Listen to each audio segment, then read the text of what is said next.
Our organization has a motto based on 3 R's. First is reunion, which we're all at right this moment. We've all gotten together. We've all shared things together. And it's been a renewal of the brotherhoods that we had, the good times we had, bad times we've had. But tonight is all about remembrance. We have several new people, or first-timers, I should say, who have never attended a reunion, nor have they had any familiarity with the Fallen Hero Project.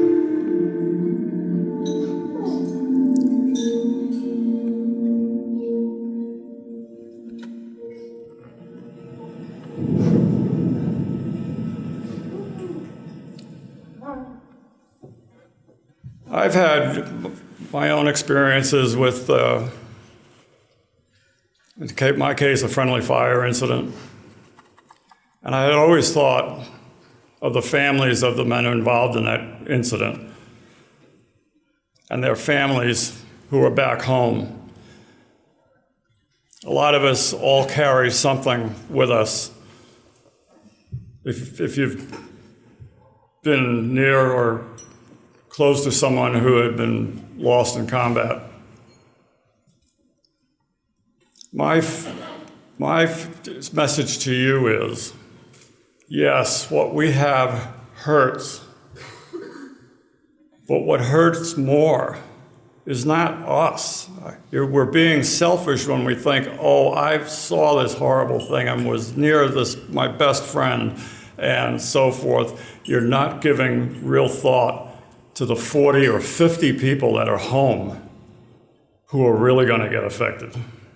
And so the purpose of my program was to try to give you something to take some of the weight off of you and let you understand that your weight isn't all by yourself, but there are other people who are going to be affected.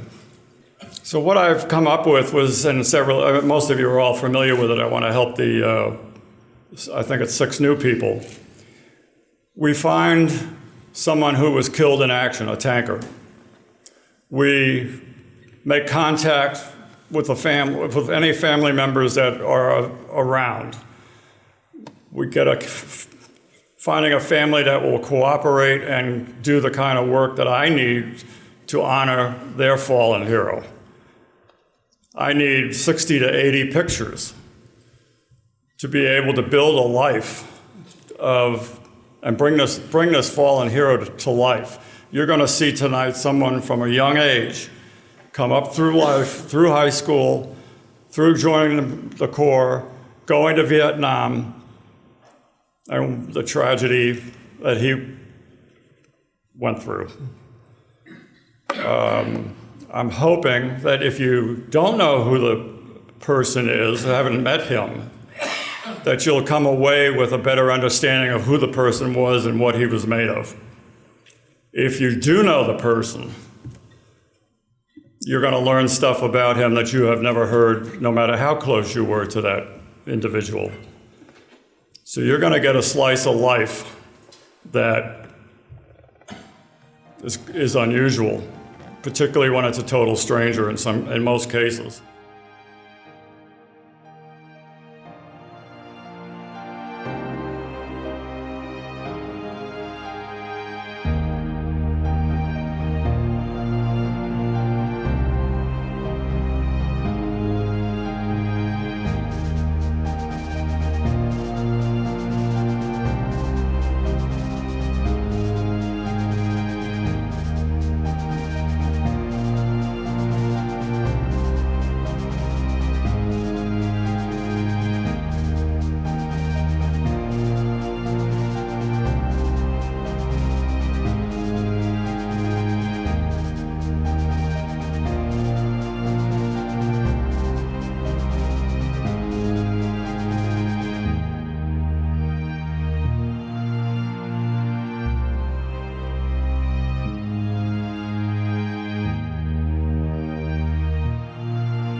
It's with great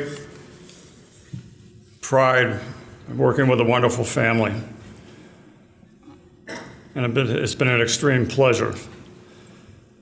And I have the pleasure tonight of introducing to you that little 9-year-old who wanted to play baseball and whose big brother bought him a mitt that changed his life. I'm going to ask John Ware to come up.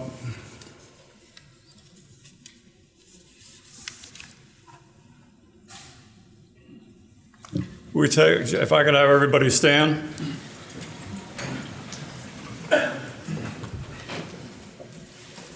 Present Holmes.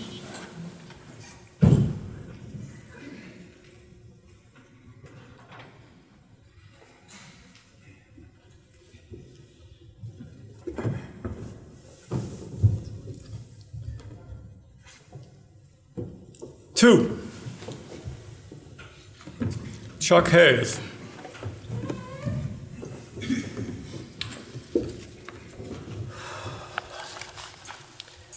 Are you seated? Or? Oh, yeah, why don't you have a seat? I'm standing. Why shouldn't I?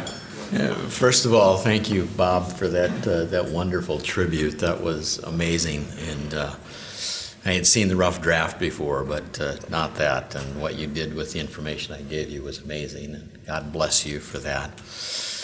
And tonight I am deeply moved and humbled by the actions of this organization to remember my brother and all those who, in the words of Lincoln, gave their last full measure of devotion.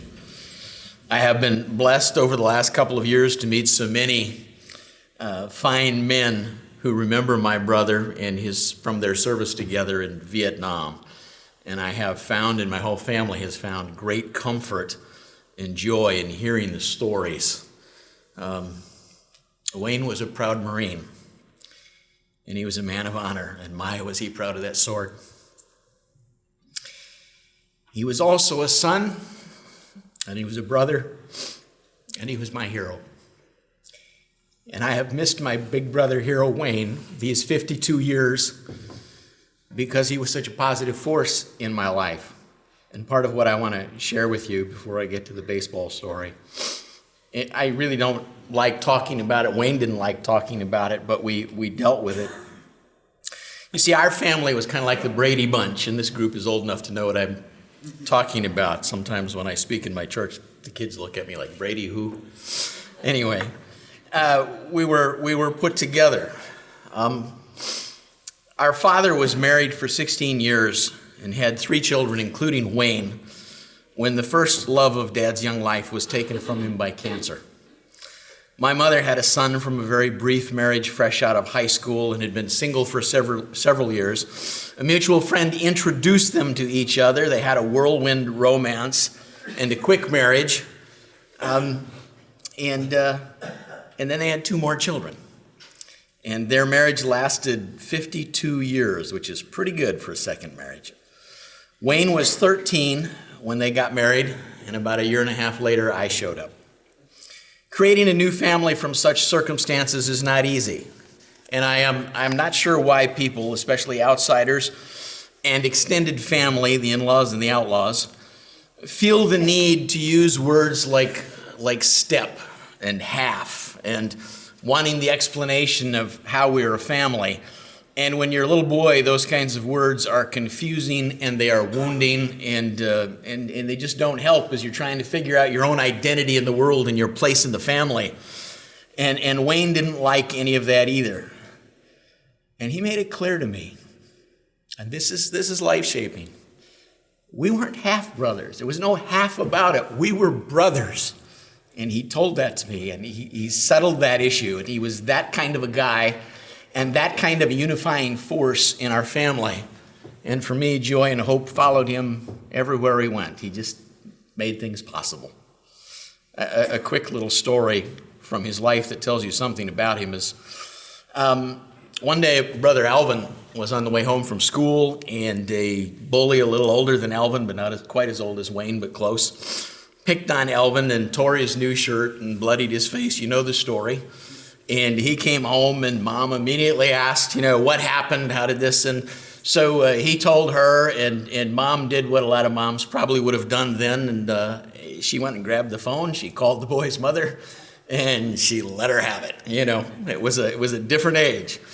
And Mom hadn't hung up too long before she found out that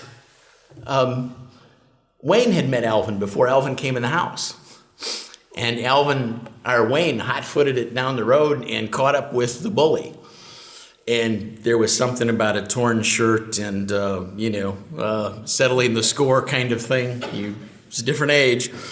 And Mom got a phone call back and got chewed out. And she hung up the phone and she laughed and she said, I deserved that. And Wayne didn't get in trouble, and the issue was over. It was a different world, and the bully had learned a lesson. And Wayne defended his family. He always did that. That's just who he was and how he was. Memories are powerful things, and we need to remember what was, and we grieve very much, and we need to grieve over what might have been had death not intervened. The weddings, the births, the graduations, the Christmases, the celebrations that never were. I wish he could have been there when I graduated from college and when I finished seminary. Those would have been significant moments. I wish I could have called him a few times to talk to him about things that came up. The opportunity was never there. But memories are always best when we remember forward. And so I want to conclude with the most enduring memory I have of my brother Wayne. See, he died the same month that I turned 9, in summer of 1966. I wanted to play baseball. I wanted to play baseball so bad. Everybody else was doing. Nobody in my family liked baseball. We were all football fans and hockey fans, and if you're around Wayne, you rooted only for the Green Bay Packers, or you were in serious trouble. That was just that was his team, and you didn't sit next to him because he threw his arms when he cheered and when he rooted. But I wanted to play baseball. And so I told him about it, and he knew that my parents were not in favor of it, and we don't have to go into all of those reasons, but they were kind of anti the whole thing. One car in the family was a part of that. And he talked them into it. Said if he wants to play baseball, he ought to be allowed to play baseball. And so we strolled down the street in our little town. It was after we'd gotten off the farm and we were living in town. And we went to a Montgomery Ward's, and that dates the story, doesn't it? And we went down into the sporting goods department, which was in the basement of that store, and there was this big bin of gloves. And Wayne said I could have any glove I wanted. And I mean, when you're 7, that's a big deal. And so I picked out a glove and got a ball. And we walked the blocks home, and we went out into the yard, and we played catch, and it was a great day. It was a marvelous day. And in 1966, some of you might remember, the Los Angeles Dodgers lost the World Series to the Baltimore Orioles in 4 games. But far more importantly was the fact that the East School Dodgers, my team, beat the crosstown rival Orioles for the league championship and went undefeated that year. And we celebrated our undefeated season with root beer, the kind that came in the gallon glass jugs from the A&W way back when. And it was we threw lots of it at each other. We couldn't drink it all. We just had a grand time. It was the best summer of my young life, made possible because an older brother cared, taught me about the values of family, and opened a door for me to something new. After Wayne's death, baseball took on a bit of a different meaning for me. Now hear me, I have been a pastor for 36 years. And I know that baseball is not a sacrament. I understand that. But there is something very sacramental about baseball to me and about the glove. I've used this illustration to explain Holy Communion many times. You see, a sacrament is something that helps you look forward. It really does. It's a memory so powerful from the past that it opens the future to you and helps you look forward. That's really what it is all about. And there's something about a baseball glove. Many of you have had these. And when you're 7, you spend a lot of time in the outfield like this. You look out through the holes, you get intimate with the glove. You know how it feels and how it smells, and you know the texture of it, and there's something incredible about it. And when I get a baseball glove in my hand, and I feel the leather, and I smell that smell that baseball gloves have, that mixture of dirt and sweat and cowhide, it brings back this powerful memory. And sometimes, for just a moment, I'm 7 years old again in that summer of 1966, almost 8. And I'm standing next to a 6-foot-tall Marine lieutenant who said I could have any glove I wanted. And in that moment, I can almost, but not quite, touch him. I can almost smell his presence again in his aftershave. He is with me. He is standing beside me. And it is incredible. It is powerful. It is moving. The glove, that's what I mean when I say it's not a sacrament, but it's sacramental. Again, a sacrament is something that prompts a memory so powerful that it lights the way forward. That's what Holy Communion is, remembering in the here and now something that happened in the past that opens a door to the future. And we look forward to a day. Now, I've been a pastor, so I've preached this a long time. Bear with me. I look forward to a day in Christ's great kingdom when at the marriage feast of the Lamb spoken of by John, in the very presence of our Christ and our God, we will raise a glass together in celebration of the victory of the cross that brought us forgiveness and freedom. And I look forward to that day of final victory. It's a part of who I am and what I do. I don't know exactly what the agenda will be after that dinner. But if I have any say in it, if I can have the desire of my heart, I'm going to find a certain Marine Corps lieutenant, and we're going to go out in heaven's big backyard, and we're going to play catch. I know some of you guys will be on guard duty. I know the last verse of your song. But it will be a grand and glorious and marvelous day. Thank you to all of you for your sacrifice, for your stories, for your encouragement to my family. Your work makes a difference. I was telling Bob, after 52 years, I know the name of the Marine Corps captain who stood on the porch and gave us the news. Bruce L. Canega IV. How can I remember that? But what he shared and what he did was a positive impact. Thank you to everyone who had a part in planning this. Thank you especially again, Bob. What a marvelous job you did, and how good it was to visit with you on the phone and to share those memories and dig all of that back up again.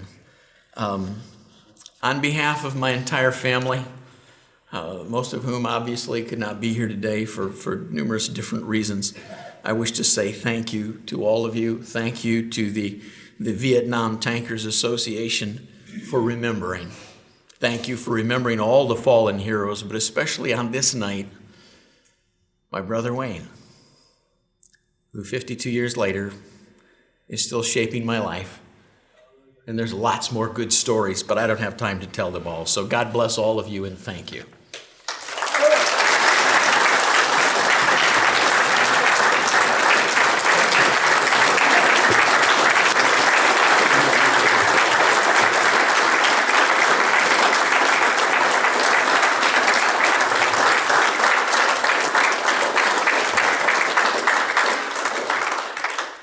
So you got a little glimpse of what I've been working with for 6 months. It's been a